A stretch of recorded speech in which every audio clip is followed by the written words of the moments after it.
এই একটা প্লেট দেখলেই বুঝবেন আজ পহেলা বৈশাখ। আর লাল সাদার মিশ্রণে তো সবাই বুঝে যাবে যে আজ হচ্ছে পহেলা বৈশাখ। সো ভিউয়ার্স, সবাইকে শুভ নববর্ষ। যদিও নববর্ষ আমাদের সবার জন্য অনেক বেশি আনন্দ বয়ে নিয়ে আসে, কিন্তু আজকে আমি একটু কষ্টে আছি।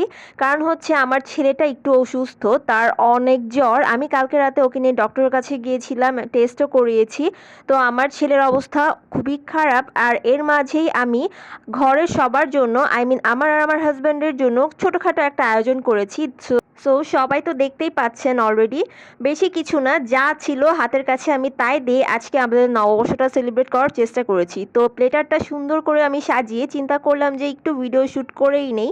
আর ভিডিওটা আজকে আমার ছাড়া একদমই মানে মন ছিল না, কারণ আমার ছেলেকে এত অসুস্থ দেখে আমার অবস্থা খুবই খারাপ, খুবই মন খারাপ ছিল যে আমার ছেলেটা আজকের এই দিনে একদম বিছানায় পড়ে আছে। সবাই আমার ছেলের জন্য দোয়া করবেন এবং সবাইকে শুভ নববর্ষ।